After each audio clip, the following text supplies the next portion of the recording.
Hi, I'm Stephen Jacobs. We like to talk to the real entrepreneurial people of Las Vegas. Hi, I'm Carolyn Jacobs. We like to discover how they got to Las Vegas. We like to ask them what professional ladders and personal ladders of life they are climbing. Jacob's Ladder Show is your online radio show keeping you in the loop on the real Las Vegas entrepreneurs, business professionals, artists, entertainers, and foreign embassy consuls. Listen in on the discussions with these Las Vegas leaders on personal stories and topics like exploits, business adventures, backgrounds, career changes, successes, and even failures. Step into the future of Internet Talk Radio, live every Tuesday from noon to 2 p.m. Pacific Standard Time. The Jacob's Ladder Show is a weekly show that offers dynamic, very personal interviews with one featured guest each hour. Always online, always current. The Jacob's Ladder Show keeps you informed, so bookmark us and follow us on Facebook. Remember us on Tuesdays, noon to 2 p.m. Pacific Standard Time, The Jacob's Ladder Show. All shows are archived on JacobsLadderShow.com. The Jacob's Ladder Show is the online radio show keeping you in the loop on the real Las Vegas entrepreneurs, business professionals, artists, actors, creators, entertainers, foreign embassy consuls, and personalities. Join us on the Jacob's Ladder Show with Carolyn and Stephen Jacobs and listen in on the discussions with these Las Vegas leaders on personal stories and topics like exploits, ventures, anecdotes, career changes, and successes. Now, here's Carolyn and Stephen Jacobs. Hello, you are listening to Carolyn Jacobs with the co-host of the Jacob's Ladder Show. We're live here every Tuesday for 2 hours, from noon until 2 p.m., and we feature one guest per hour. We interview Las Vegas entrepreneurs on their ladders of success. You can always follow us on our website, which is www.JacobsLadderShow.com, where all of our previous shows are archived. You just scroll down to the bottom and select which guest to listen to. In fact, in a few days, you can listen to a live show today. It will be archived. You can also follow us on Facebook at Jacob's Ladder Show, and individually at my Facebook page, Carolyn Jacobs 372, and Stephen's page, which is Stephen Jacobs 944. I love that number better because it's a Porsche. We have a special guest today, and let me tell you a quick info about him. He's actually part of the troupe. Our favorite show on the Strip, which is Raiding the Rock Vault, that's playing at the LVH, which is formerly known as the Las Vegas Hilton. And this guy has a phenomenal voice. So without further ado, let me introduce Mark Boals. Hello. Hi. How are you doing, Mark? Good to have you here today. Great. It's great to be here. Thanks for having me. Now, you were just here for 5 nights with the Lou Gramm Show with Raiding the Rock Vault. So how was that playing with Lou? Oh, unbelievable. You know, he's a hero for almost every rock singer that I know, and I'm sure a lot of people who sing in the shower, too, because he's sung so many great songs, and his style has been imitated, but never actually reproduced by anybody because it's so unique. But he was really a style changer for rock singing, pop rock, or whatever you want to call it, for all kinds of rock. That's a great point about that, because he created his own group and then also recorded or wrote his songs and then recorded those. And I mean, the 3 songs that he played during the show. In fact, we were all there last night, and so listening to you, Mark, you were phenomenal. So of the songs, which one did you like the best of his? Oh, well, of those 3, I guess I Want to Know What Love Is. It gives me chills every time I hear him sing it. It's a fantastic anthem song that crosses over every style of music. I think I don't know anybody that wouldn't love that song. You know, it's especially with the choral group they had backing it up. And I heard that on YouTube that it's like the most requested performance. Oh, I didn't know that, but it's definitely well deserved. Yeah. Well, when he was performing it there on the screen, it popped up about how many hits they had on YouTube, and I thought that was pretty cool. Oh, I don't get to see that part. It's behind me when we're on stage. Oh, that's great. Well, because we feature one guest per hour and we get a chance to actually know about your story and your life. So we're going to start at the very basic, and we're going to say, where were you born? Youngstown, Ohio, USA. I noticed that in your groups that you played in that area for your formative years, basically. Oh yeah, I actually started sneaking in and playing in clubs when I was about 14. Oh my gosh! And I was even driving without a license to get there because I had to carry my gear. I was playing bass then. I had to carry bass amps, which are kind of large. So. Now, obviously, your parents were very supportive. What did they do? Oh, they just kind of threw their hands up in the air at some point and, decided that I would find out on my own because I was very headstrong and stubborn, and I was going to do it no matter what they said. So you were driven. Yeah, but I did sing in church, and they were happy about that part. Actually, I was wondering about that, where you got your beginning with it. So it did start. Most people either, from school plays or from church. Actually, yeah, I started singing solos in church when I was 5. I really knew I wanted to be a singer, but I was really shy still. So I'd almost be crying when I sang, but I still did it. Yeah.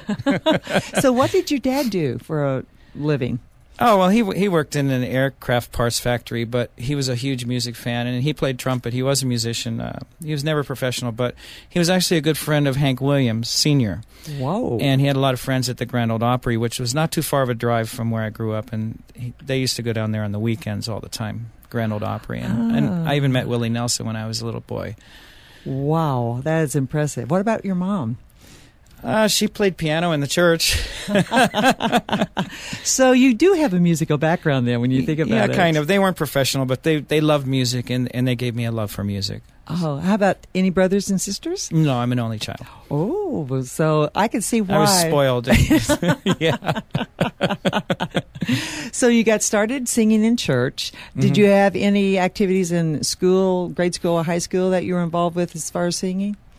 There wasn't really that much. There wasn't any school chorus or anything like that. There wasn't that kind of thing going on. I got into rock and roll. I probably wouldn't have been involved in the school thing anyway. It would have been boring for me. I was already enjoying rock and roll way too much. Okay, so how did you get from singing at church to actually singing rock and roll?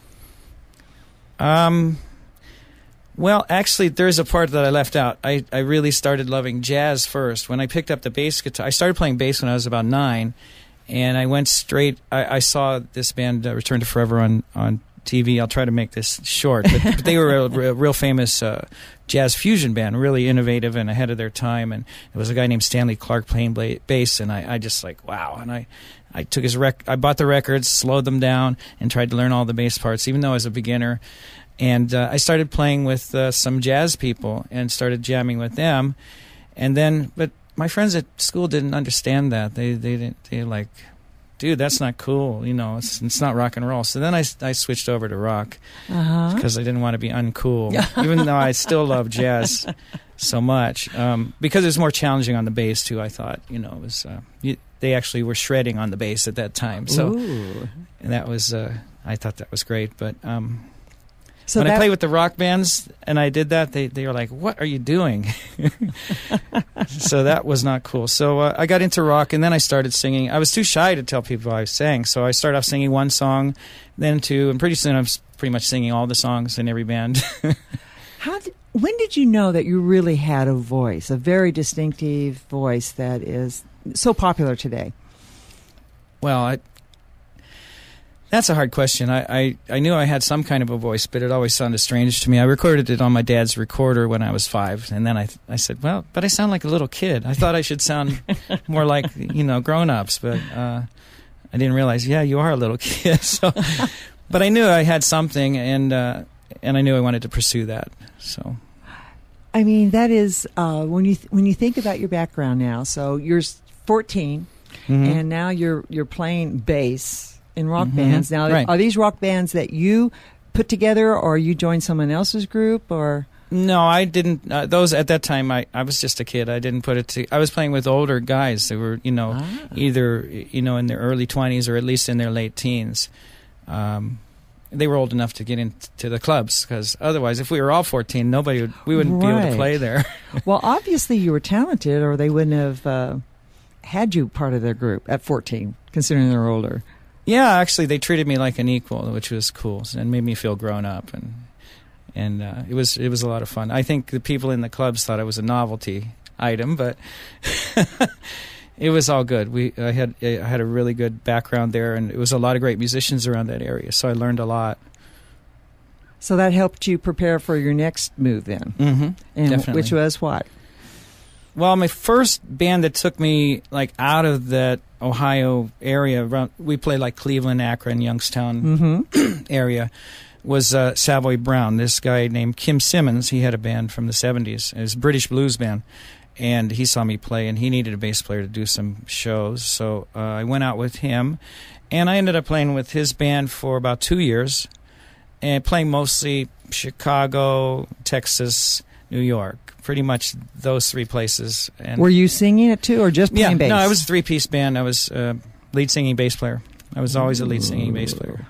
Because I noticed in your background that you also play the piano and the saxophone. Is that true? Oh, yeah. I forgot about that. I played sax in school. Okay. I forgot about that part. Yeah. So did I. I played in the school band, and I learned to read music that way. So, which is a good part of what you're doing, because when I was going through, and I have to tell our audience real quick, the best way to follow your career and what you're doing, you actually have a website as well as a Facebook. Which would you prefer that they look at?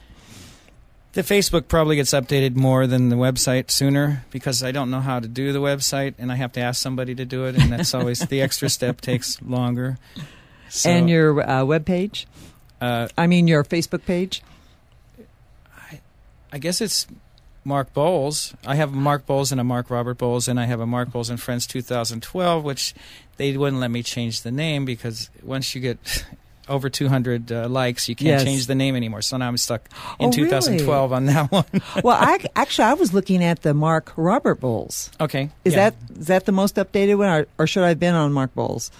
Well, what happened was I had Mark Boals first, and then I filled up the 5,000, and then I started the Mark Robert Boals. So I try to update both of those, so either one. And how you spell his last name is Boals, and and his website. If anyone is interested in going to the website, the website name is markbowlesmusic.com, and it's updated actually up to May 13. So when you think about it, it talks about your Scandinavian tour. Okay. So it is updated for that. Not that I was doing a lot of research. Yes, I was. Actually, you have a Wikipedia page. Yeah, which I don't know how anything gets on there, but well, it mysteriously appears. It only goes up to about 2011 to 2012. Okay. So I should get on that, too. Yeah, and update it yourself, the other thing. The other thing that's really fascinating, and I love it, it's YouTube. If you just type in your name, there's a plethora of YouTube videos to watch you perform.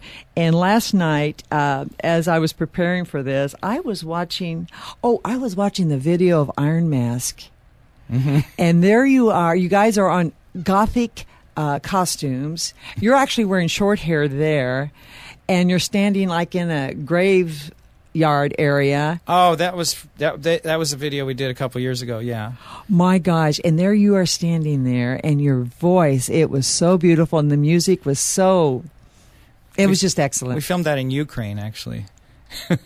Well, it was really fascinating. Thank you. So whenever, if you guys can't get to Vegas and watch Mark at the LVH and Raiding the Rock Vault, you can always go on YouTube and watch his videos there. So great. Now I noticed that part of what you're doing now is that the Rock Vault has singers coming in and out, so they cover for each other. And you just did a 5-day stint. And do you know when you're coming back?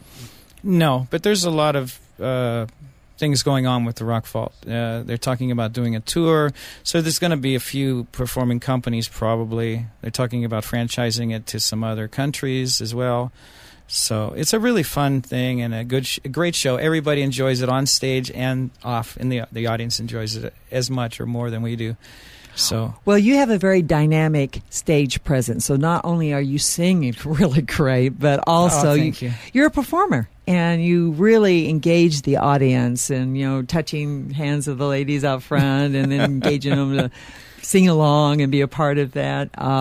And you're also the beginning and the ending song. I just thought of that the other day. I didn't even think of that before. You start out My Generation. I love that from The Who, and then you end up with Jump with Van Halen. Right. So your genre has been metal. different versions of metal. So, according to Wikipedia, and we'll use that as a source here. I'm really known to be a metal singer, but I love a lot of other kinds of music too. Well, they say you're neoclassical metal, power metal, heavy metal, hard rock, and classical. So what would you call yourself? Oh, God, that's so hard. That's like somebody asking me, what's your favorite song? Who's your favorite singer? I hate those questions. I don't know. I don't really fit into any box because I do sing classical also. It's something I love to do for my own thing. So I'm a rock singer. I'm just a singer. Just a singer? Well, Yeah. ladies, that's a little understatement here, just a singer. We're going to come back and talk about some of the projects you have coming up. Also want to talk about your special visit to Brazil and what happened down in Brazil. And so at this point, we're going to take a break and listen to our sponsors. Yes, baby, have you heard about the hottest show in Las Vegas? Well, it's Rating the Rock Vault. That's right, the show is called Rating the Rock Vault. Just listen to these reviews. Number 1 show in Las Vegas, says TripAdvisor. It just can't get any better, says the Las Vegas Informer. The LasVegasCool.com says watching these musicians is simply amazing, and no wonder, baby. Just listen to this lineup. John Payne, vocalist, bassist, guitarist from Asia. Tracy Guns from LA Guns and Guns N' Roses. Robin McCauley, vocalist from Survivor and MSG. Paul Shortino, vocalist from Rough Cut and Quiet Riot. Howard Leese, guitarist from Bad Company and Heart. Andrew Freeman, vocalist and guitarist from Offspring and Lynch Mob. Jay Schillen, drummer from Badfinger and Asia. And Michael T. Ross, the rock keyboardist from Hardline and Lita Ford. Plus many special guests. Rating the Rock Vault at LVH is time well spent. Just ask those who keep coming back to the Rock Vault 3, 4, 5, 10, 15 plus times. Rating the Rock Vault, now playing Friday through Tuesday at 8 p.m. at the LVH Showroom, located at 3000 South Paradise Road. Call for tickets now at 800-222-5361. 800-222-5361. It's all rock and roll, baby.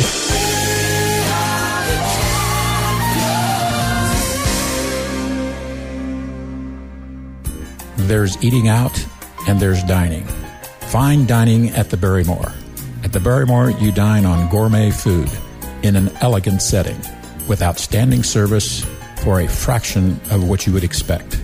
The Barrymore is located in the Royal Resort at 99 Convention Center Drive. You can experience the Barrymore Sunday through Thursday from 5:30 p.m. to 10 p.m. and on Friday and Saturday from 5:30 p.m. to 11 p.m. And on Friday and Saturday, there's live entertainment at the Barrymore. For reservations, call 702-407-5303.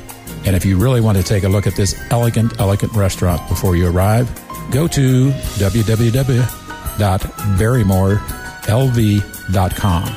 That's www.barrymorelv.com. Barrymore's. It's more than eating out. It's dining. You are listening to Carolyn Jacobs with the Jacobs Ladder Show, and we're live here every Tuesday from noon until 2 o'clock. And today our special guest is Robert Boals. We'll use his Facebook page here. This phenomenal singer has an illustrious background. I can't believe it. You must be part of like 20 different groups at one time. Not all at once, no. I know. Well, actually, in the same year, it was like you were singing with 3 or 4 different groups. You're also a studio singer. You sing on people's albums, and obviously you are the voice of choice to sing on these albums. Plus, you've also had your own groups. But I'd like to talk really quick here about you going to Brazil. You actually had 2 trips to Brazil, right? Last year and this year? Well, I've had more than that. I've been going about 5 times a year, but as for music, it's been a couple. Yeah, twice. Oh gosh, was it once this year and a couple times last year? And yeah, well, what happened on the one in 2011? I guess it was. Was it 2011 or 2010? 2010. I met my bride to be. I went to a music convention down there, and I was doing a solo tour, and I met her at the music convention. She's a photographer, and we are now married. So as of July 13th this year, we got married in Sao Paulo. Congratulations. That's wonderful. In fact, whenever you were having your first appearance here in Vegas with Raiding the Rock Vault, which was in August? Yeah. Yes, and we had met you the night before. You had come in to listen to the concert, and Stephen and I just happened to be there with a couple of your friends, so we got introduced to that. And it was so interesting to hear that you were here to find out the performance you were going to be covering for Andrew Freeman, who was going out on tour to Europe with Last in Line. And here you were, and it was interesting because here you are, you this great voice, and you come in and you're listening, and you're going to be taking over Andrew's part. So you're actually getting ready to go on stage, basically within a day or two with that. Right. So what's the steps that you go through to do that? I mean, you're listening to how they interact, and there's like 4 singers with the show, so you all have to interact with each other. How tough was that? And it's not just learning the songs, because there's different places you have to be at different times on the stage, and a lot of the songs are shared between the singers, so you need to learn which part at which time you're going to sing, and it was a little bit challenging the first time, and we only actually had 1 rehearsal, so I kind of had to be on top of it.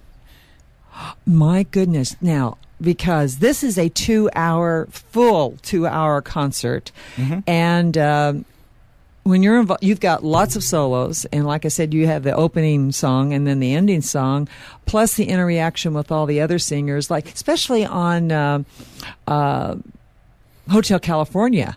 I mean, there's four different singers, and they each are singing certain verses, and so you have to know certain how parts of different verses. Yes.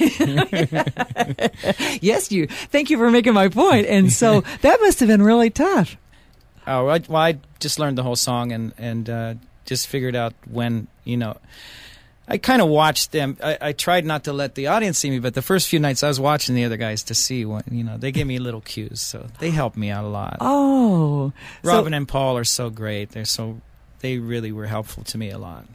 And they are Robin McCauley and Paul Shortino. Right. And so they have their own solos and songs that they are featured on with this. Now, you have a phenomenal solo you do with Tracy Guns. And when you're out on the center stage. Yeah, we have a blast with that. Oh, with Separate Ways. I love that. I just love that. And you guys are so engaged in the song. And that's why, for our listening audience, if you ever get a chance to come to Vegas, please come and check out the show, because even though Mark may not be here next week, Andrew Freeman will be in, but Mark will be in the future coming to the show. And the show goes on. It's great either with or without me. It's all amazing musicians and performers and singers. They're all great. So the show itself is just put together so well. Well, let me ask you this. How did you get involved with Raiding the Rock Vault? It's strange. John talked to me about it a few years ago, and he's actually taken a couple of years putting this whole thing together before coming to Vegas. And I was originally supposed to be a part of it, and then I didn't know when it's going to happen, and I was doing other things, and my name was even on the list on the website at first, but then I was busy. And so anyway, in the end, he called me and asked if I would come out and at that time fill in for Paul Shortino, but I was in Europe at that time, so I couldn't come and do that, so they had Oni Logan come out. And then later, Andrew needed to go and do some stuff, so he said, would you please come out this time? Are you free? And I said, yeah, of course. So basically, you could fill in for Paul and Robin and for Andrew for any of their solos? Yeah, I could actually. John has actually asked me if I would fill in for him if needed. Oh, excellent. Oh, that makes sense, because you are a bass player. Yeah, and I told him, yeah, sure. I'd love to do it. So you're his backup? Well, we'll see. Oh, that's pretty cool. I think he's having so much fun. I don't think he'll ever take any days off. But if he did, I would be there. Oh, my gosh. This is amazing, because it's always interesting to me is like who gets the phone call, when they got the phone call, and who they noticed. And regarding the Rock Vault, because this is there are 8 musicians and singers on the stage, and you guys are an integral part of it. So if one person is missing a a performance for any reason, they've got to have their backup there. So Right. unless that you are otherwise engaged, then you would be backing up then John. Well, he's asked me to, so I can foresee that happening maybe. But as I said, I don't think he'll take any time off. Well, you know what? That's very powerful praise for you that regarding that. So I'm not sure. Oh, yeah. Well, I love all those guys, and I think they like me a lot, too. So, and I always do my best, and I guess they know that. And I'm fortunate enough to be able to do a few different things besides just sing. So, well, actually, that brings up a point that actually this weekend you have a performance. yes, I'm singing with the Dio Disciples Band in Corona, California, at the M15. Okay, and what time will you be playing? That I don't know.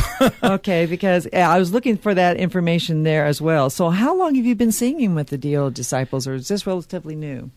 I started singing with them last spring on the Monsters of Rock cruise, actually.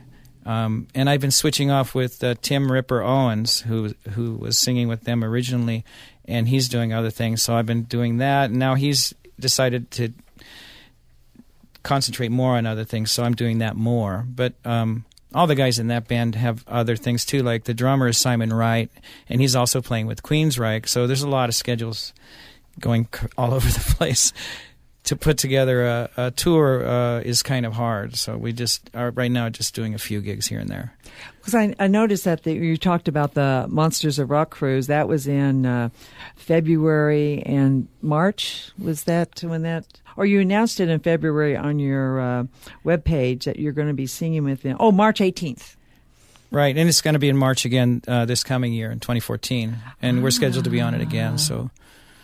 Oh, my gosh. It's a lot of fun.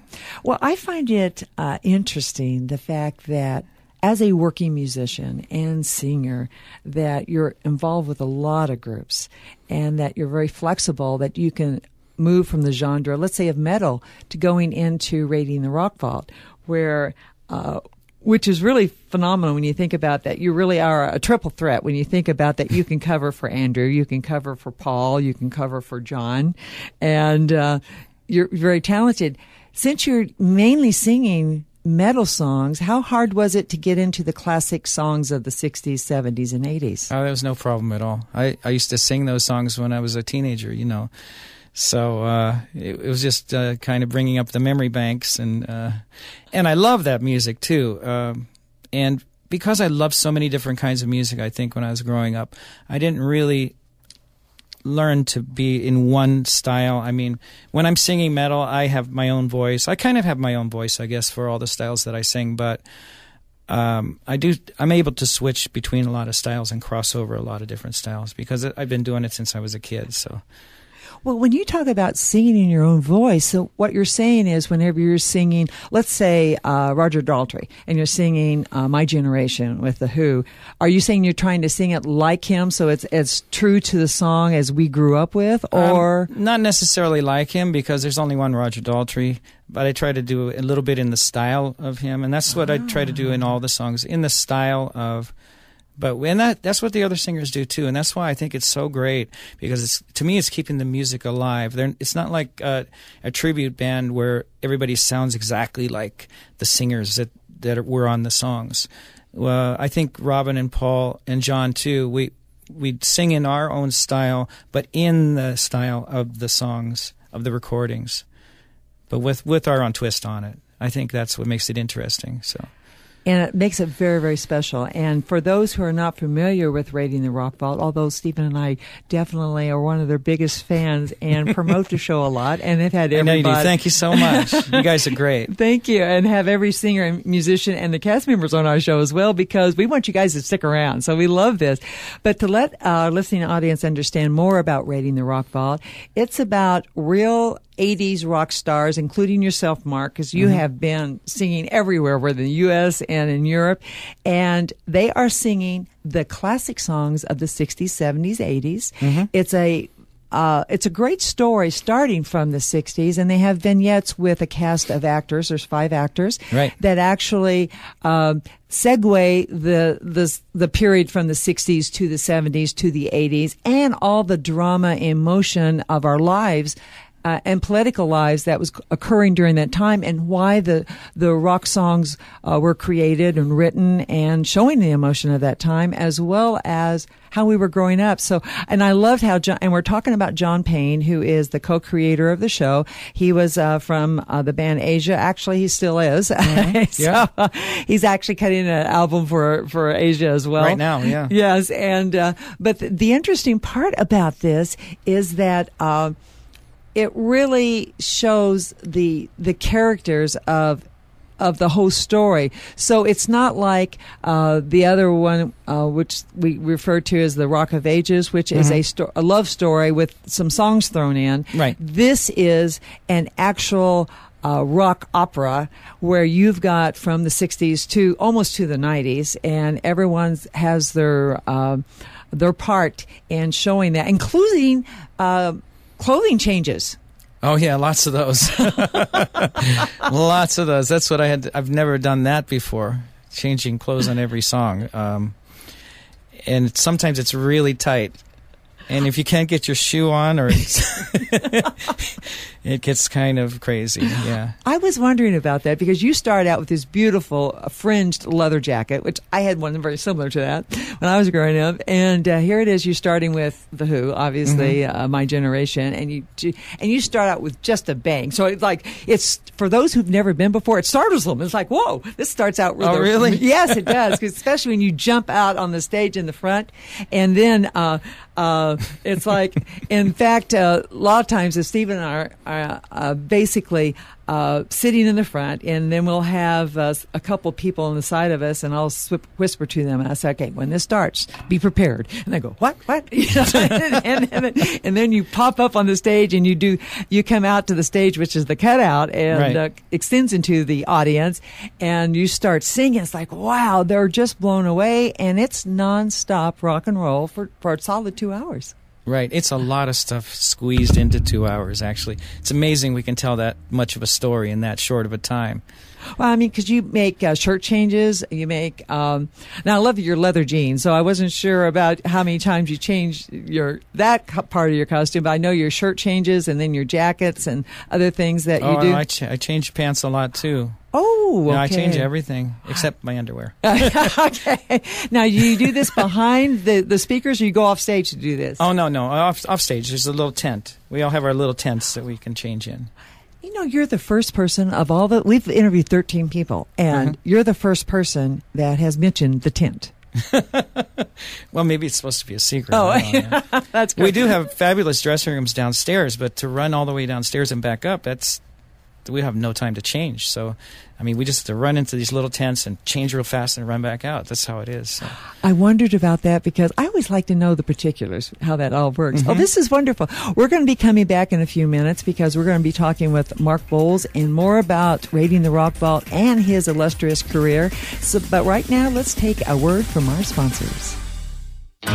Would you love to see how classic rock songs from the 60s, 70s, and 80s are performed? You can, and their concert is Raiding the Rock Vault. Not only great classic rock songs sung by and performed by rock star musicians from bands such as Guns N' Roses, Asia, Heart, MSG, Survivor, Hurricane, Lita Ford, Quiet Riot, Lynch Mob, and others. Even the guest stars are current or former band members of groups such as REO Speedwagon, Jefferson Starship, Toto, Deep Purple, and the Paul Rogers Band. Voted #1 show in Las Vegas by TripAdvisor.com. Come and see yourself. Not only do people love this show, many come back time and time again. The Las Vegas Review-Journal says, Raiding the Rock Vault pulls out all the stops, and every song pulled from this vault sounds great. Or by Vegas Happenings, amazing renditions of the greatest rock songs ever written. Love this show. Or this quote, the newest supergroup to end all supergroups, the Will Rock You Music Network. Now they have all come together as one to perform the greatest classic rock songs ever. Join us at the LVH, formerly the Las Vegas Hilton, at the LVH showroom located at 3000 South Paradise Road. Fridays through Tuesdays, 8 to 10 p.m. for the Rockin' Best Time. For tickets, call 800-222-5361, 800-222-5361. Don't miss Raiding the Rock Vault at the LBH.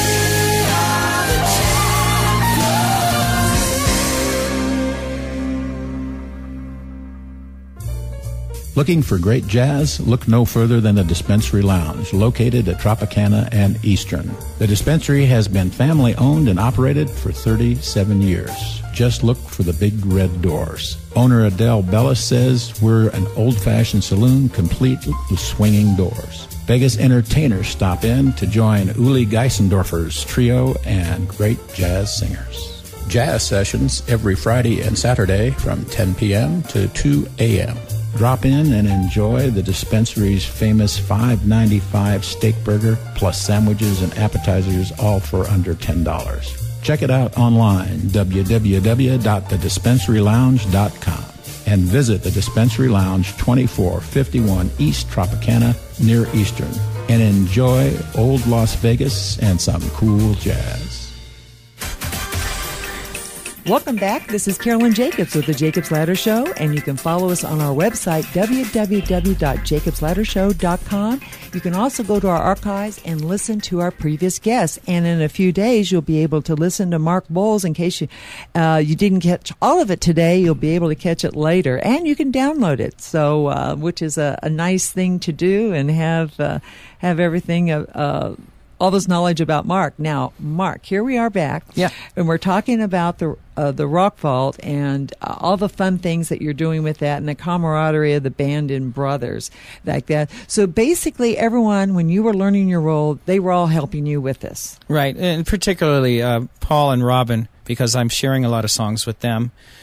So they really had my back. I mean, the first time I was here in August, the first couple of nights, I missed a couple of cues, and Paul just took over for me, and I just slid right in there. I don't think anybody noticed anything was wrong. No, because Stephen and I were there, and we were just amazed. I mean, I couldn't believe how just the night before, here it is, you're cold, and then all of a sudden you're slipping right in, and you were great. Oh, thank you. Well, but those guys helped me. They really did. They have my back. They're really great guys. They're fantastic singers and no egos, super nice. I wish everybody in the world could be like that. Now, when I was looking at, we'll switch gears just a little bit here and go more into your activities. Mm-hmm. And you've got, from what I can tell from the website and your Facebook, you have a lot of things coming up.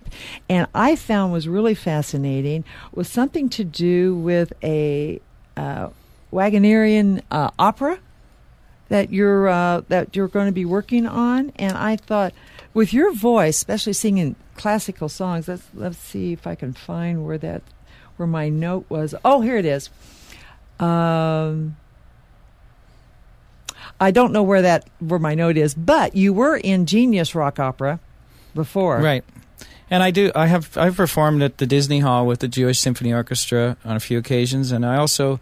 The most recent thing I did was with the Hollywood Bowl Chamber Orchestra. I did a Puccini Mass, a Missa di Gloria. I did all the tenor solos, and I was the section leader for the tenors. I read music well, vocal music, and I do sing classical. I haven't had any training for that.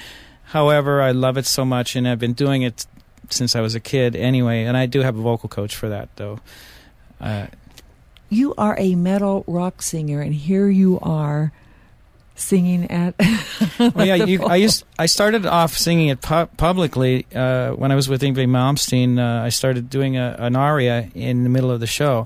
I used to do a Puccini aria. I used to do Nessun Dorma, and if you look on YouTube, you can see there's some videos of that in Japan, and I also sang a few other Puccini things. You can find them on YouTube if you look. Well, speaking of Japan, weren't you voted #1 vocalist prize yes, by 1999? The magazines Burn and Young Burn Guitar? Magazine, yeah. the biggest rock magazines in Japan, yeah. Well, that was pretty impressive. Yeah, well, I have had #1 records in Japan, so I have a lot of fans over there, and when I do go perform there, they're really appreciative. They're one of the greatest audiences around because they listen to every detail and appreciate when you're really good at what you do, no matter what kind of music it is, really. Oh, my gosh. Well, that also brings up the point whenever we met, we were introduced to you by your friends here in town, Fred Benzie, who's a rock keyboardist, and his wife, Fukiko, and she's Japanese. Right. She's from Tokyo, yeah. So, yes, you have fans from around the world, but it's nice to know that Japan, you have a great fan base there, too. Yeah. I actually, for my solo albums and my band Ring of Fire, we've sold the most product there of anywhere. Now, you brought up Ring of Fire, and that's a group that you created. So why did you just decide to start it? Well, I did a solo album, and the guys that played on the solo album were so great, and I enjoyed working with them so much, I decided, let's make it a band. And they said, sure. So we worked together for a few years. We did 4 studio albums and some live tours and a live DVD, and then everybody was doing other things for a long time. But actually, we got together earlier, actually at the end of last year, and started working on a new album. And it's done, and it's coming out in January. Oh, I love it. January. Okay. Yeah. And this is actually a concept album. The keyboard player is from Ukraine, and he told me a story about the Siege of Leningrad. So we wrote the album as a concept album about the Siege of Leningrad, which is 900 days. The Nazi army surrounded the city, and 1 million people starved to death. And it was a terrible thing that happened, and I wrote the whole album about that. Oh, I can't wait to hear this. This is going to be great. It's pretty cool. So you wrote the songs, and you're also the singer. Now, are you playing bass there, too? No, just singing on this. Singing? I have other musicians, yeah. Oh, my gosh. I have Tony McAlpine on guitar and Vitaly Cooper on keyboards. Oh, this is impressive. Oh, I can't wait for this. So, I mean, rather than go through the chronological order of all the groups that you've been in, any of the groups that you want to talk about that I have not mentioned, because there's a plethora of, I mean, we talked about a little bit just about Iron Mask because I saw the video on that. Is there anything else you want to add about Iron Mask?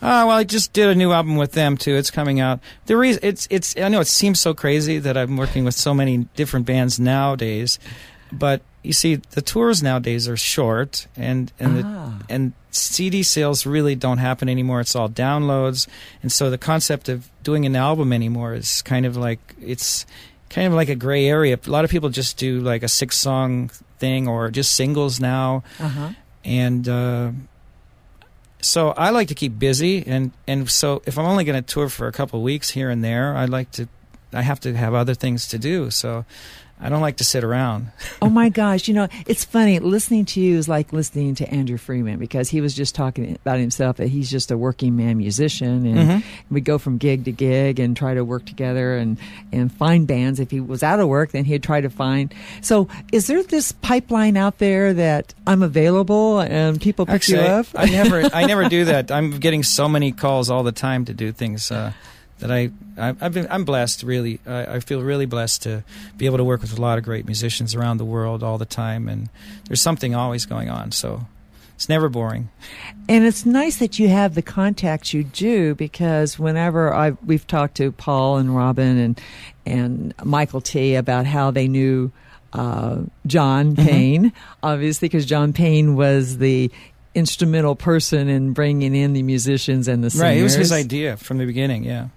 And but knowing him would be valuable, obviously, to doing this. But also your context. It was like you were talking about the Dio disciples.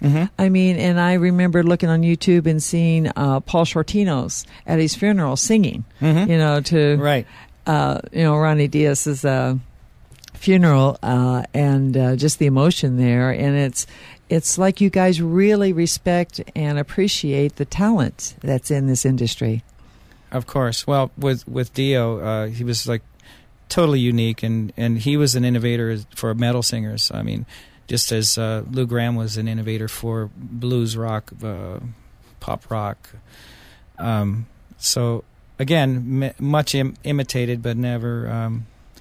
It can never be reproduced. But I enjoy singing his songs too. They're really great songs. So now, since you've got the music.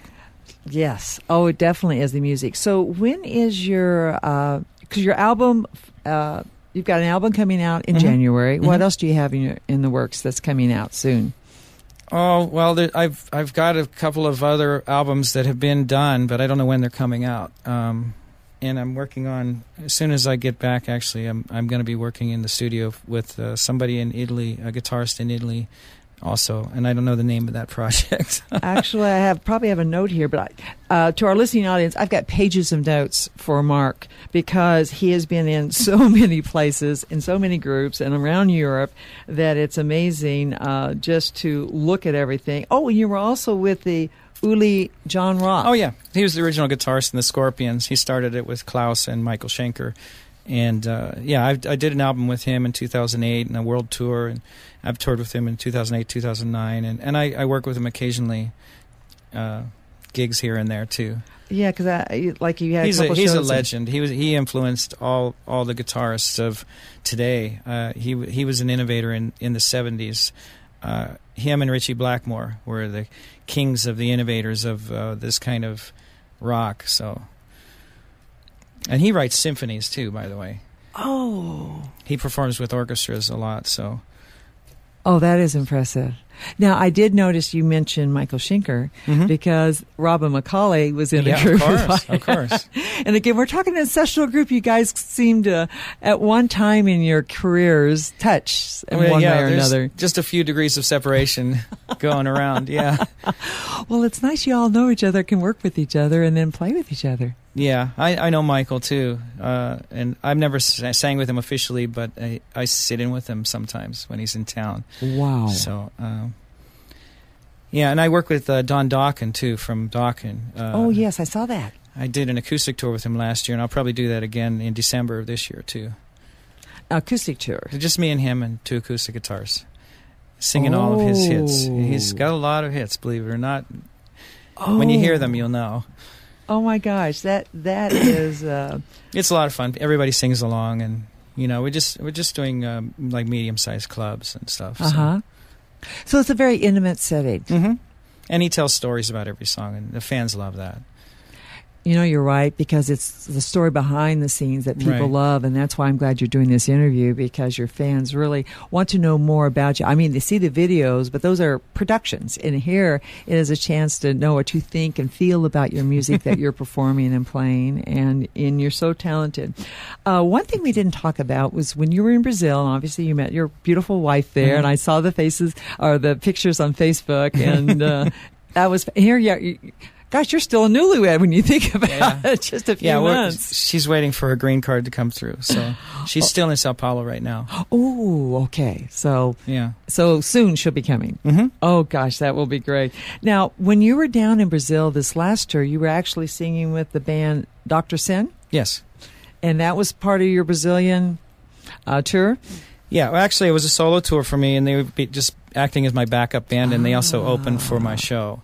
So it's just easier. That tickets at that time were really expensive to bring a band to Brazil. It really wasn't cost effective.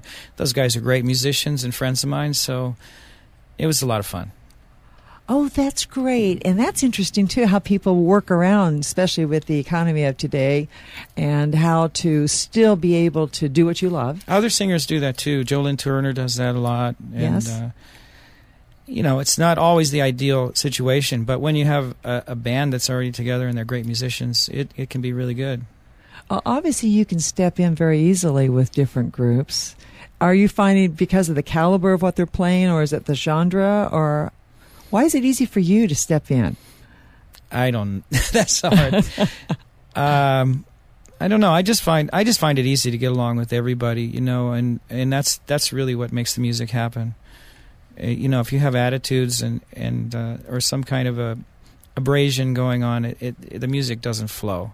So if everybody can get along on stage, it makes the music just go. Oh my gosh! Well, I appreciate the fact that you love what you're doing. You are very talented. You've got the pipes to do it, and you make it work. Well, at this point, we're going to take a quick break, listen to our sponsors, and we'll be back with Mark Boals. Thank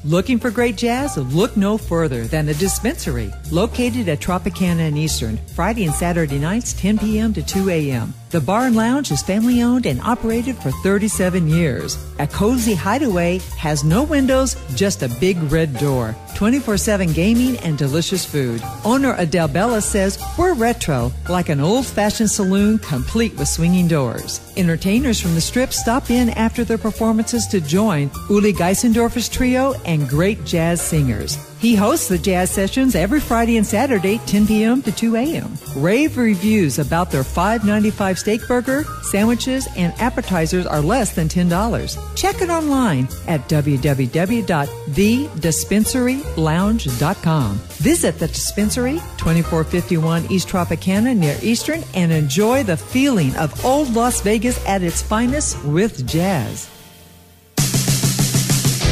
Yes, baby, have you heard about the hottest show in Las Vegas? Well, it's Rating the Rock Vault. That's right, the show is called Rating the Rock Vault. Just listen to these reviews. Number 1 show in Las Vegas, says TripAdvisor. It just can't get any better, says the Las Vegas Informer. The LasVegasCool.com says, watching these musicians is simply amazing, and no wonder, baby. Just listen to this lineup. John Payne, vocalist, bassist, guitarist from Asia. Tracy Guns from LA Guns and Guns N' Roses. Robin McCauley, vocalist from Survivor and MSG. Paul Shortino, vocalist from Rough Cut and Quiet Riot. Howard Leese, guitarist from Bad Company and Heart. Andrew Freeman, vocalist and guitarist from Offspring and Lynch Mob. Jay Schillen, drummer from Badfinger and Asia. And Michael T. Ross, the rock keyboardist from Hardline and Lita Ford. Plus many special guests. Rating the Rock Vault at LVH is time well spent. Just ask those who keep coming back to the Rock Vault 3, 4, 5, 10, 15 plus times. Rating the Rock Vault, now playing Friday through Tuesday at 8 p.m. at the LVH Showroom,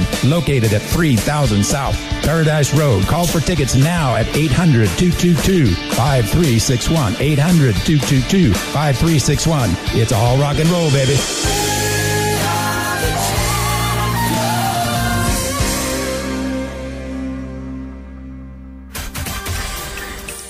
This is Carolyn Jacobs. You're with the Jacobs Ladder Show, and we're talking with Mark Boals. And at this point, Mark, we've covered your great background from starting in Youngstown, Ohio, all the way through your career up to just this past week playing at Rating the Rock Vault in Las Vegas. And so is there anything that I have missed that we haven't covered, especially some groups? Oh, how about the Ted Nugent Band? Oh, that was my first big deal. You know, I really didn't know what to do. And luckily, though, they had a rule book at that time. He had a rule book because it was the early '80s, and there was a lot of crazy stuff going on with musicians back then. It was a crazy time. Rule book? Yeah, he had a rule book. So, you can only bring one suitcase, and you had to do this and that and this and that. And that was good for me because I had no idea what to do. I'd never been on a huge tour. We went to Europe, and we were opening for Judas Priest. We were there for 3 months just doing that. And I'd never been to Europe before, so it was all new to me, and I had a lot of learning to do. And it was really a good experience. And he was a crazy guy, and he's a very underrated guitarist. Though he's mostly known for his mouth. Yes, but his guitar playing is actually really excellent. He's one of the greats, and his first big hit was in 1967. So he's been around. Oh, that's right. Oh my gosh, you're absolutely right. Now, did you just play bass with him, or did you sing with him, or do both? I did both. Oh my gosh. He actually saw me playing with Subway Brown in Texas and asked me to do an album and a tour with him at that point. I didn't even believe it was him, really. It's like, really? The manager had to call me, and I didn't believe him either. Obviously, you have friends who are jokesters, huh? Well, I don't know, it just seemed to, at the time he was a really big name, and he still is, of course, but he was really big still then, and it was just hard to believe. Anyway, it was a lot of fun, and they really put me through the ringer, the crew and everything, because I was just a kid and first time in Europe. And what a great experience, especially to give you the discipline you needed to carry on with your own groups.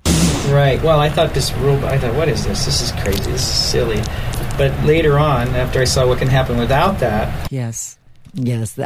In fact, I think it was Paul Shortino that said in the 80s, he said it was great because you could get and ask for anything. He said they got limos and all the perks. He said, you can't do that today. We're working musicians and we're just trying to get a gig. It's true. It's that level of the pomp and grandeur has gone way down. Well, I have to tell you, Mark, it's been a delight to have you here. Thank you so much. Really appreciate coming on our show, and thank you for sharing your thoughts about your music. And thank you. I love your show, and thank you for having me. Oh, great. Well, we'll have you back. Okay, if you come back again sometime? Fantastic. Oh, I love it. Thank you very much. This is Carolyn Jacobs. I'm with the Jacobs Ladder Show, and we'll see you next week. Views and opinions expressed on this program were those of the hosts and guests and did not necessarily reflect those of Vegas All Net Radio, its affiliates, or its parent company.